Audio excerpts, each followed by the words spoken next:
lovers, welcome to Uncommon Reader. I'm Daniela, and this video is dedicated to James by Percival Everett. This was my buddy read this month with my dear friend Reney of Beyond Books, and we loved it. You will also find Reney's video link in my information box. And I haven't prepared any notes for this video because when a book speaks to me and I totally love it, I need to pour my heart out in a very impromptu way. So, my God, Reney and I had read The Adventures of Huckleberry Finn a few months ago, just to get into the mood and know all the details of the story, because James is a retelling on Jim, which was the slave which took the trip of freedom towards freedom with Huckleberry Finn in Mark Twain's book. And for a part of the book, the story follows Twain's original script. And after a certain point, actually, the story, the narrative in Everett's book changes, I believe, actually, for the best. Percival Everett's James is a character that has way more depth compared to Twain's book, and definitely more understanding of the human soul, his surroundings, and human rights as well. So there are a lot of philosophical conversations in this book. There were some definitely also in The Adventures of Huckleberry Finn, but you have to know, while Twain's book is narrated by the voice of Huckleberry, James is narrated by the voice of James. So we also will find a different James in the book, because as a lover of books, because he secretly learned to write and read. So of course he has way more depth because of the enriching life that he had through books. So he could understand much more his reality, and also enable him to dream outside his life as a slave. So in a way, it helped him thinking about a new life for himself. And this different James actually will definitely see it, understand it at one point towards the end of the book. A tiny spoiler here about just the writing style, but also about how articulate his thought process and speaking process as well for James was, is that when he's narrating his story, the English he uses is the national English, right, that everyone can understand. But when he's conversing, he will use, I'm going to call it his dialect, right? The language that the slaves were used to speak. So he hides that he knows how to speak proper English to everyone, and later on he will share this knowledge. So I want to read you a few passages of the book, starting with the last one that I took note of, and it is related to his new finds through the power of reading. And he says, I really wanted to read, though Huck was asleep. And here they are already way on their journey towards freedom, let's call it that way. Though Huck was asleep, I could not chance his waking and discovering me with my face in an open book. Then I thought, how could he know that I was actually reading? I could simply claim to be staring dumbly at the letters and words, wondering what in the world they meant. How could he know? At that moment, the power of reading made itself clear and real to me.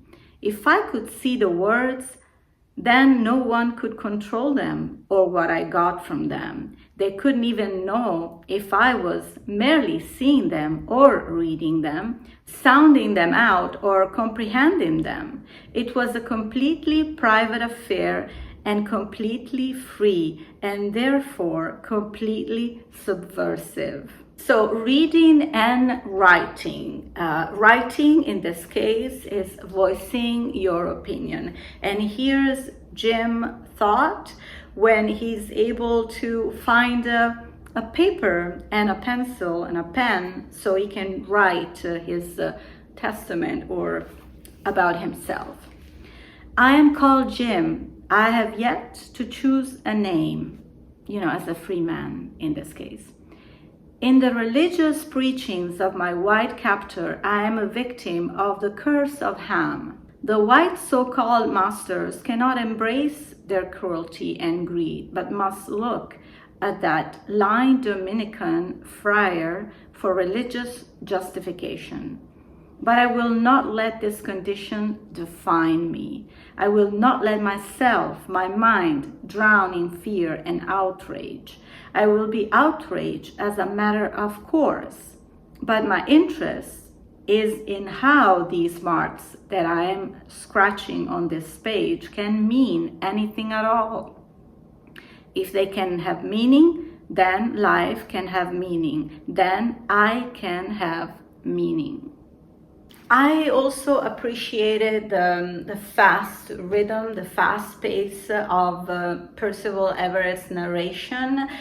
Sometimes reading The Adventures of Huckleberry Finn, I felt a little stall. I think certain parts were a little too long, dragged too long. For example, especially the part when the characters of the Duke and the King come along, they were very annoying characters, and unfortunately we see them for a big chunk of the book, and I was really relieved that Percival Everett gave them some importance but not as much space as Twain did. The chapters were short but so filled with content. I'm really happy when a writer is able to be concise, but at the same time very effective in his writing and his message.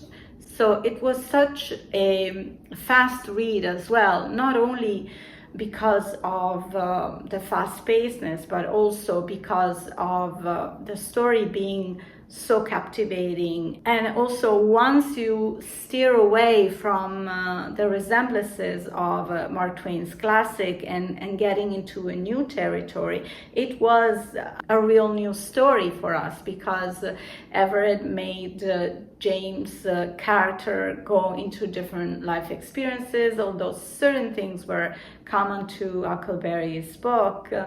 The finale that Everett decided for James was way more rich personally for James, but also for the reader. And there is a spectacular twist at the end that, of course, I'm not going to reveal, because I did already one spoiler for this book about the writing style on James. I feel that it was just a perfect ending I would have never thought about, that really gives such importance to this artwork that I was just so happy and speechless about it. Of course, as with any retelling, I always recommend reading the source of inspiration first, because you can really appreciate the changes and the twists and the other perspective of another author. It definitely helped me really capture whatever it did with James' character, appreciating more his human side, his human soul. And with that, I really want to share a few more passages of the book. For example, this very thoughtful conversation between Huck and James. They are still in the island where they met each other. During those days, they have to face a few natural situations like a big rain coming. And here's the conversation. Why you think it's gonna rain? Asks Huck. Seen lots of hawks flying around. They likes to hunt for it rain, and seen ants building piles around their holes. How do you know it's gonna rain? The boy asked again. They're a part of nature, and weather be a part of nature, and them part talks to each other. Ain't people a part of nature? If they is, then they ain't no good part. The rest of nature don't hardly talk to no human people anymore. Maybe it's from time to time, but people don't listen. Anyway, gonna be a big rain. And here is talking, right, with that dialect. James, at one point, he falls sick. He was bitten by a snake, and so he has this high fever, and he has these visions since he's been reading philosophy, thinkers like Kierkegaard and Voltaire. At one point in his dreams, in his visions, he meets with Voltaire and he has this conversation. I'm like you, he said. This is Voltaire. How is that? This is James. You shouldn't be a slave, Voltaire said, sighing. Moved to feel my forehead with the back of his hand and then thought better. Like Montesquieu, I think we are all equal, regardless of color, language, or habit. You do you? I asked. However, you must realize that climate and geography can be significant factors in determining human development. It's not that your features make you unequal, it's that they are signs of biological differences, things that have helped you survive in those hot, desolate places. It's those factors that stop you from achieving the more perfect human form found in Europe. Is that right? Well, the African can be easily trained in the ways of the Europeans, of course. He can come to be more than he naturally is, to learn more manners and skills that will allow him to become equal. Yes, that's always James. That is what equality is, Jim. It's the capacity for becoming equal. The same way a black man in Martinique can learn French and so become French. He can also acquire the skills of equality and so become equal. But I repeat myself. I hate you, I said through my fever and chills. You realize, of course, that I have been bitten by a snake only to have you come to me in this delirium. Well, yes, but all men are equal, that's my point. But even you have to admit the presence of, shall we call the devil in your African humans. Voltaire adjusted his position and held his hands to the fire. You're saying we're equal but also inferior, I said. I'm detecting a disapproving tone, he said. Listen, my friend, I'm on your side. I'm against the institution of slavery of any kind. You know that I am an abolitionist of the first order. Thank you. You're welcome. You do not believe that humans are inherently bad? I asked. I do not. If there were, they would kill as soon as they could walk. How do you explain slavery? Why are my people subjected to it, treated in such cruelty? Voltaire shrugged. Let me try this, I said. You have a notion, like Reney, of natural liberties, and we all have them by virtue of being human. But when those liberties are put under societal and cultural pressure, they become civil liberties, and those are contingent on hierarchy and situation. Am I close? Voltaire was scribbling on paper. That was good. That was good. Say all of that again. And then Huckleberry wakes him up, and so it is. And so reflecting on what happened with these nightmares, because Huckleberry realized that he was saying and naming all these philosophers and certain things. He thought, I was afraid to sleep again for fear of Huck coming back and hearing my thoughts without their passing through my slave filter.